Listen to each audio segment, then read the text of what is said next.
In the previous video, we learned about what SRAM is, R SRAM এর কিছু features, এগুলো আমরা সব মানে আমার লাস্ট ভিডিওতে আমরা এটা দেখেছি। আচ্ছা, এখন আমরা হলাম SRAM এর স্ট্রাকচারে ঢুকবো। আচ্ছা, at this point আমি কালারটা চেঞ্জ করে নিয়েছি because so that it's easier to draw on the diagrams. এর আগে আমরা একটু RAM এর স্ট্রাকচারটা দেখে নিই। আমরা আবার একটু রিকল করি RAM এর স্ট্রাকচারটা। আচ্ছা, এটা হলো this is just basic RAM। আমরা বেসিক RAM এর স্ট্রাকচারের মধ্যেও কিছু জিনিস আমরা আসলে দেখি নাই। We did not see what these two lines are. Right? এই লাইনসগুলোর ব্যাপারে আমরা কোনোই কথা বলি নাই।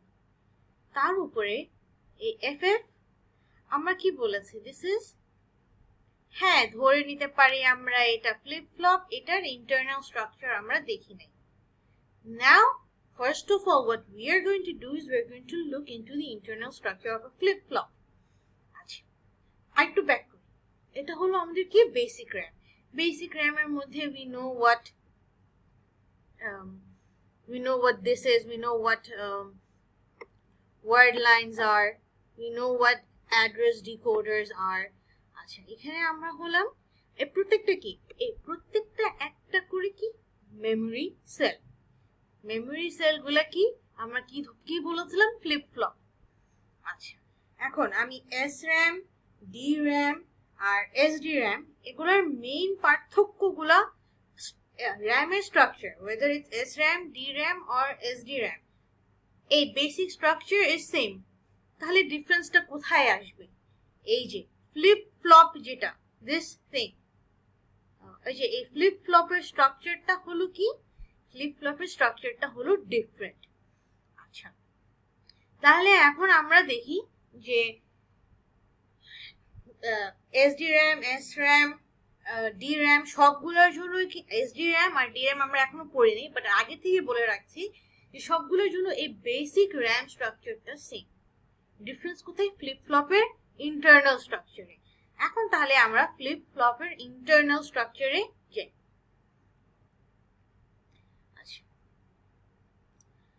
আচ্ছা, আমরা এখন আমি কি বলছিলাম, আমরা যেটা দেখবো আমরা হলো একটা SRAM এর ফ্লিপ ফ্লপকে দেখব। This is SRAM flip flop. এটা হলো SRAM flip flop. আচ্ছা, এখন এখানে যদি দেখি এখানে কি আছে, এখানে একটা ট্রানজিস্টর আছে, এখানে আরেকটা ট্রানজিস্টর আছে, and there are two inverters here. এই আচ্ছা, এটা হলো SRAM এর বেসিক একটা স্ট্রাকচার। তারপরে আমি কি বলেছিলাম যে SRAM আমাদের এটা হলো আমাদের SRAM এর একটা বেসিক স্ট্রাকচার। হাউএভার SRAM আমরা আসলে কি দিয়ে, আমি তো এখানে ইনভার্টার বলে যাচ্ছি, বাট ইনভার্টার গুলো অ্যাকচুয়ালি কেমনে ইমপ্লিমেন্ট করে, ঠিক আছে? ইনভার্টারস গুলো ইমপ্লিমেন্ট হয় ইন দিস ওয়ে। এখানে কি ট্রানজিস্টরস দিয়ে,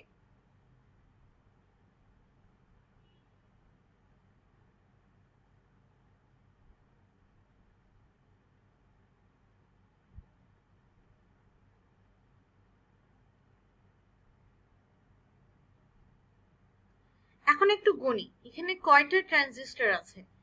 1 2 3 4 5 6। There are 6 transistors. যদি প্রিভিয়াস ভিডিওর কথা মনে থাকে, ওখানে আমরা কি বলেছিলাম যে that SRAM cells need 6 transistors. They need 6 transistors. একটু আগে যে ইমেজটা দেখলাম, that image might have been too small, so I enlarged the image and I'm showing it here. এখানে আমি যেটা বললাম যে এখানে কি আছে, ট্রানজিস্টরস। আচ্ছা, আগে আমি সার্কেল দিয়ে রিপ্রেজেন্ট করেছি, এখানেও সার্কেল দিয়ে রিপ্রেজেন্ট করছি। এখানে একটা ট্রানজিস্টর আছে T1, এখানে আরেকটা আছে T2, আর এখানে কি আছে, there are two inverters here. আর এখানে কি, এই যে দেখো এখানে আমি কি দিচ্ছি, B and B prime, এই দুটাকে বলা হয়, এই দুটাকে কালেকটিভলি বলা হয় বিট লাইনস। আচ্ছা, বিট লাইনস, এখানে আমি এটাকে কি বলি, বিট, আর এটা হলো বিট প্রাইম। আচ্ছা, এই যে এখানে নিচে লেখা আছে বিট লাইনস, আর সাথে কি আছে, ওয়ার্ড লাইন। ওয়ার্ড লাইন এই যে যেটা আমরা হলাম আগে থেকেই জানি। আচ্ছা, এখন আমি একটু আমার basic RAM structure without, it doesn't matter whether it's an SRAM, SDRAM, DRAM, ওটাতে ব্যাক করি। এখানে এখন কি বোঝা যাচ্ছে, 1, আচ্ছা এটার মধ্যে অলরেডি অনেক কিছু লেখালেখি হয়ে গেছে, সেজন্য let me move on to another one. এইটার ভিতরে কি, এই স্ট্রাকচারটার ভিতরে কি থাকে, ওই যে আমরা একটু আগে যেটা দেখলাম, উইথ দ্য ট্রানজিস্টরের সাথে যে পার্টটা থাকে, ট্রানজিস্টর এন্ড ইনভার্টারের পার্টটা কোথায় থাকে, এই জায়গাটায় থাকে। আচ্ছা, এই জায়গাটা আবার কার কার সাথে কানেক্টেড, এই যে এখানে যে একটা লাইন দেখলাম আর এখানে একটা লাইন দেখলাম, এই লাইনটার কি, একটা হলো বি আর একটা হলো বি প্রাইম। যদি আমি এটা লিখি, এখানে এটা হলো বি আর এটা হলো বি প্রাইম, আর এই তার মানে কি, এটার সাথে কি কি কানেক্টেড আছে, যে একটু আগে আমরা যেটা দেখেছিলাম, বি আর বি প্রাইম কানেক্টেড, আর নিচে কি কানেক্টেড ছিল, ওয়ার্ড লাইনটা কানেক্টেড ছিল।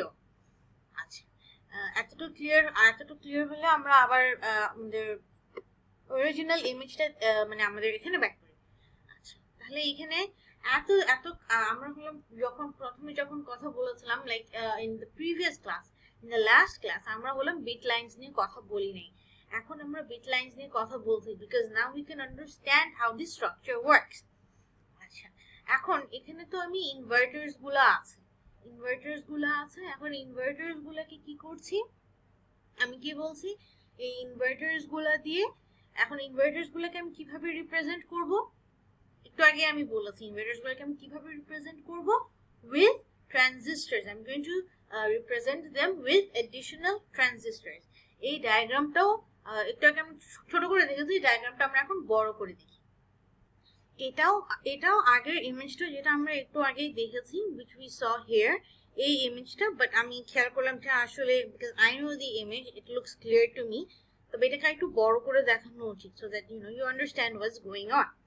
আচ্ছা, এটাকে আমি এটার সাথে কম্পেয়ার করি, ঠিক আছে। এখানে কি ছিল, এখানে will know that there is T1 আর T2, এখানেও আমরা T1 আর T2 কে বের করি, এই যে এটা হলো T1 এন্ড এই যে এটা হলো T2।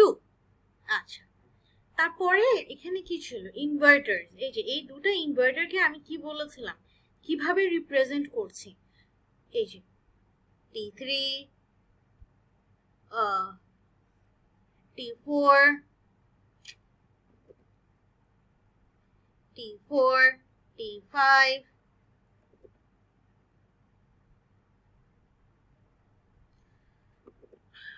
আমি চোখে দেখতেই পারছি না, T5 and T6, চারটা ট্রানজিস্টর দিয়ে আমি কি করছি, এই যে এই ইনভার্টার্স গুলাকে রিপ্রেজেন্ট করছি।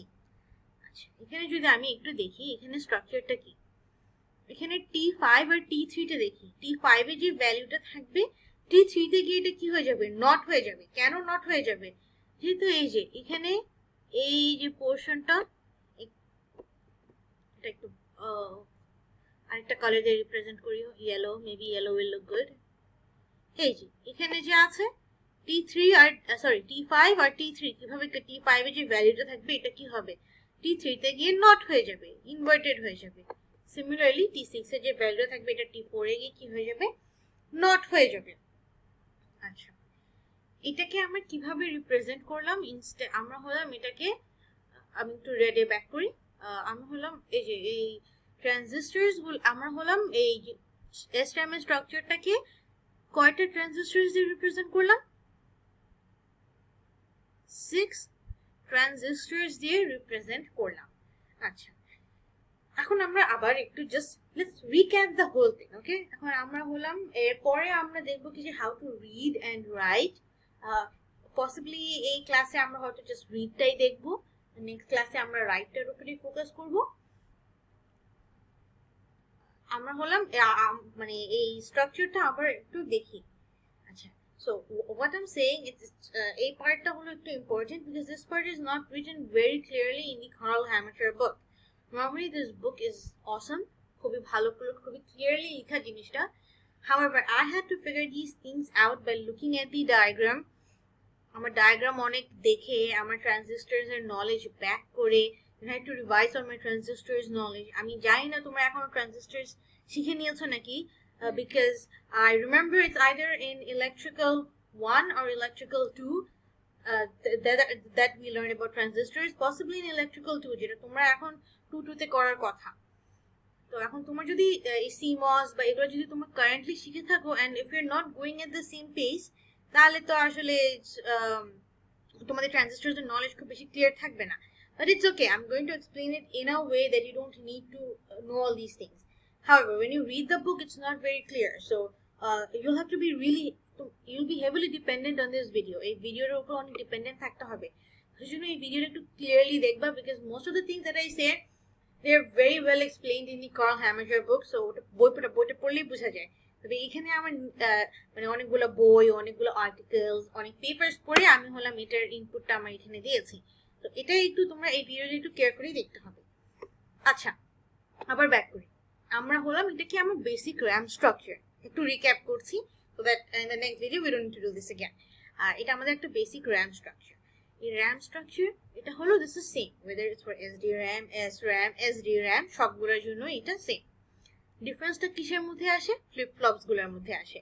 আমরা হলাম আসলে ফ্লিপ ফ্লপের স্ট্রাকচার নিয়ে আগে কোনোদিন এত কনসার্ন হইনি, মানে যখন আমরা পড়েছি we just learned like a top overview. এখন আমরা ফ্লিপ ফ্লপের স্ট্রাকচারে আসছি। এটা কি আমাদের SRAM ফ্লিপ ফ্লপের স্ট্রাকচার। আচ্ছা, এটাতে আমি মুভ অন মানে আমি হলাম এটি বড় ডায়াগ্রামটা দিয়ে মুভ অন করছি। আচ্ছা, এখানে কি আছে? বিট লাইনস আছে, একটা আছে বি আর একটা আছে বি প্রাইম। কিভাবে কাজ করছে না করছে we are going to go into that, but এখন তো স্ট্রাকচারটা জেনে রাখা উচিত। There are two transistors, T1 and T2. আচ্ছা, আবার সাথে কি আছে? There is an inverter. There are two inverters. There are two inverters. এটা একটা হলো ইনভার্টার্স। এখন ইনভার্টার্স গুলোকে আমি কিভাবে রিপ্রেজেন্ট করছি? আমি ইনভার্টার্স গুলোকেও ট্রানজিস্টরস দিয়ে রিপ্রেজেন্ট করছি। আচ্ছা, একটা ইনভার্টারকে কয়টা ট্রানজিস্টর দিয়ে রিপ্রেজেন্ট করছি? দুটো ট্রানজিস্টর দিয়ে রিপ্রেজেন্ট করছি। So we have two inverters. তাহলে কয়টা ট্রানজিস্টর লাগবে এই ইনভার্টার গুলোকে রিপ্রেজেন্ট করতে? 4টা ট্রানজিস্টর লাগবে। আর এর আগে আমাদের হলো T1, T2 তো ছিলই আগে থেকে। So we have 6 transistors in total to represent the SRAM. Next videoতে আমরা দেখব how do we read something from SRAM.